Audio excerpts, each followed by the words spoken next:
وعلیکم السلام ورحمۃ اللہ وبرکاتہ۔ اسلام میں عورت کا بال کٹوانا جائز ہے یا نہیں؟ اس کے بارے میں سب سے پہلی بات یہ ہے کہ سر کے بال، عورتوں کے جو سر کے بال ہیں ان کو اگر اس طریقے سے کاٹا جائے کہ وہ مردوں کی مشابت ہو اس میں، تو ایسا کرنا درست نہیں ہے۔ یعنی اتنے چھوٹے کر دیے جائیں کہ جس طرح مردوں کے بال ہوتے ہیں اس طرح کوئی عورت کر دیتی ہے تو یہ حرام ہے، یہ درست نہیں ہے۔ نبی کریم صلی اللہ علیہ وسلم نے عورتوں کو مردوں کی مشابت کرنے سے منع کیا۔ اسی طرح اگر کوئی عورت اپنے بال کاٹ کر اس طرح کے بنا دیتی ہے جس طرح کافرہ عورتوں کے بال ہیں یا حیا باختہ جو عورتیں ہیں ان کے بال ہیں، تو ایسے بال کاٹ کر بنانا بھی درست نہیں ہے، کیونکہ نبی کریم صلی اللہ علیہ وسلم کا ارشاد ہے کہ جو کسی قوم کی مشابت اختیار کرتا ہے وہ قیامت کے دن انہی میں سے ہوگا۔ اور اسی طرح اگر بال کاٹ کر غیر محرم مردوں کو دکھانے ہیں تو تب بھی حرام ہیں، اس طرح بالوں کی کٹائی کرانا درست نہیں ہے۔ اور خاوند کی اجازت کے بغیر اگر بال کٹوائے ہیں تو تب بھی درست نہیں ہے۔ یہ تمام چیزیں اگر نہیں پائے گی اور عورت اپنے خاوند کے لیے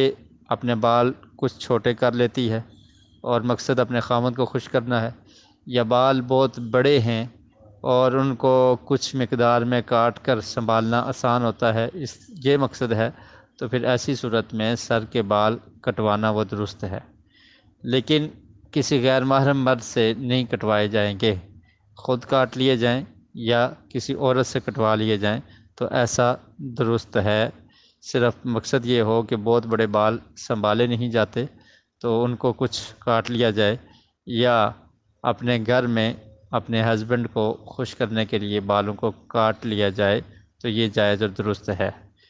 بلکہ اس کے بارے میں صحیح مسلم میں ایک روایت بھی ہے کہ نبی کریم صلی اللہ علیہ وسلم کی ازواج امہات المومنین وہ اپنے بالوں کو کاٹ لیا کرتی تھی کہ وہ وفرہ بن جاتے تھے۔ وفرہ کا مطلب یہ ہے کہ وہ بال جو کندھوں تک یعنی گردن سے نیچے کندھے تک آئیں، تو اس طرح سے وہ بالوں کو کاٹ لیا کرتی تھی۔ تو بالوں کو کاٹنا جائز ہے، مگر وہ بال خاوند کی رضا کے ساتھ اس کو خوش کرنے کے لیے کاٹے جائیں اور عورت سے کٹوائے جائیں، یا بال جو بہت بڑے ہیں اور یہ مشقت ہے کہ ان کو سنبھالا نہیں جا رہا تو ان کو کاٹ لیا جائے۔ اس کے علاوہ جو دیگر صورتیں میں نے بیان کی ہیں کہ بالوں کو اس قدر چھوٹا کر دینا کہ مردوں کی مشابت ہو تو یہ کرنا حرام ہے، اور اسی طرح غیر مسلم کافرہ عورتوں کی مشابت ہو تو یہ بھی درست نہیں ہے، یہ بھی حرام ہے، اور بال غیر محرم لوگوں سے کٹوائے جائیں یہ بھی حرام ہے، اور غیر محرم مردوں کو دکھانے کے لیے کٹوائے جائیں تو یہ بھی حرام ہے۔ واللہ اعلم بالصواب۔